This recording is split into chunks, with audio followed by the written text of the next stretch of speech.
Okay. This is AJ Kiersep at the New Hampshire delegation reception that's on August 31st, the last day before the actual convention starts. A lot of people don't know everybody arrives days before and starts their work early. And I'm here with Governor Walter Peterson, who is former president of Franklin Pierce, which is now University College, when you were in charge. Great move forward for Franklin Pierce. We're all very proud of that. AJ, thank you very much. Well, it's a thrill to see all of you out here and following the political process at a very special time in our history. It's special anyhow, but to realize that there's also a very somber tone to it because of the threat to the coast of the terrific storms that are threatening our southern coastline. And that may affect what we do here. We'll get our essential business done. I don't think anybody will argue too much if we do away with some of the speeches, so to speak. And it's especially nice to see you here and watching the political process unfold as it does. We're going to have a very interesting campaign. People, and I'm one of them, who always hopes that we're going to have a nice campaign where nobody criticizes anybody else and they tell everybody what they're going to do to make life better for others. But I've come to realize as a necessary part of that you have to kind of compare the records and that sort of thing, shape the distinctions between them.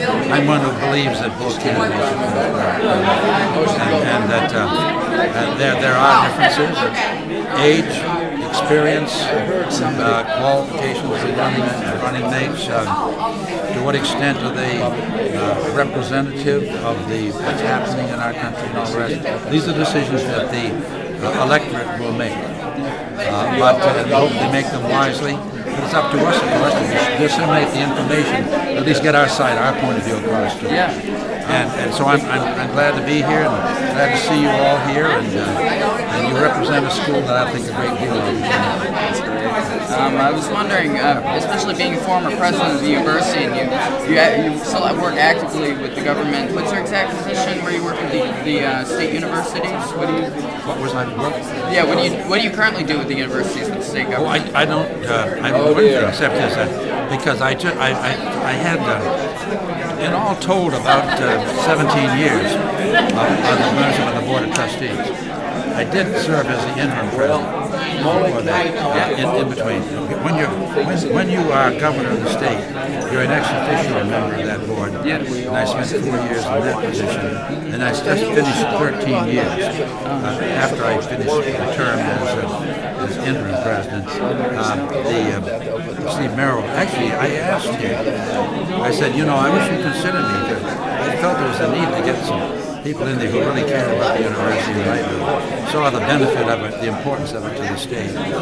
Every college is important, but the university in Durham is a flagship institution, the main research is, and it's tremendously important for the economy of the state.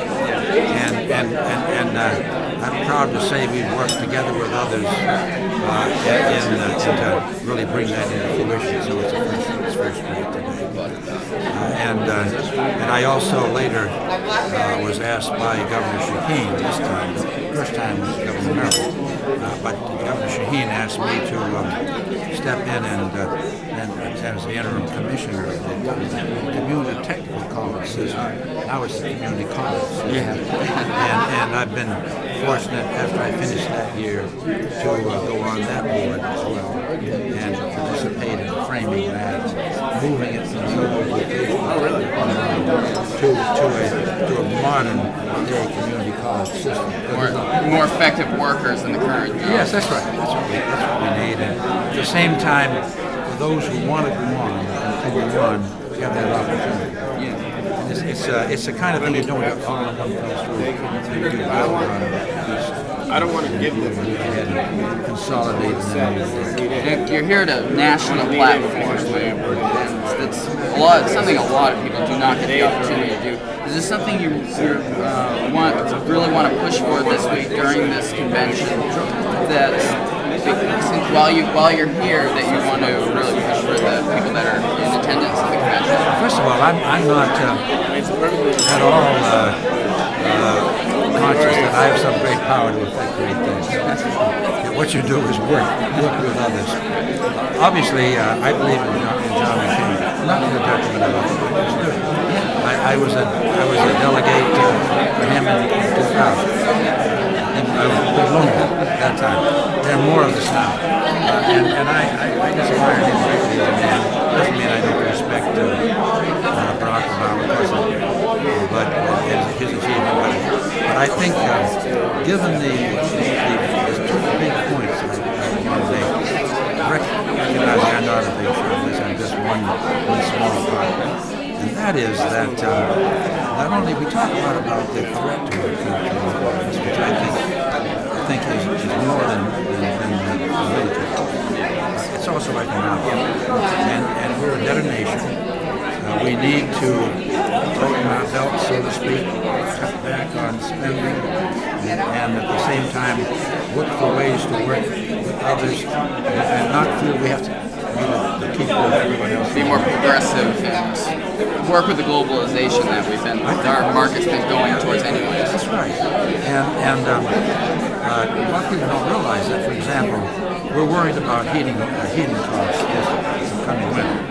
We've been worried all summer about the cost of gas and people being able to get around the rest. And a large part of the cost of oil, which is ridiculous, right? Yeah, but a lot of everybody realizes that's because of the weak dollar. That's one of the major causes. They don't talk too much about that because that calls for fiscal discipline. It calls for watching what you do, but not doing it at a frantic, frenetic pace, doing it solidly and step by step. So the world can perceive this is not a threat to them. We're merely working on our fiscal house in order. There are a lot of needs in the world. Government doesn't have to do all of it. I'm not someone who believes government does have a place. I believe it does have a place. But government is the place that our opponents go to instinctively. And I think sometimes we've got to look better than others. Get that burden off. Okay? All right. Thank you very much for your time.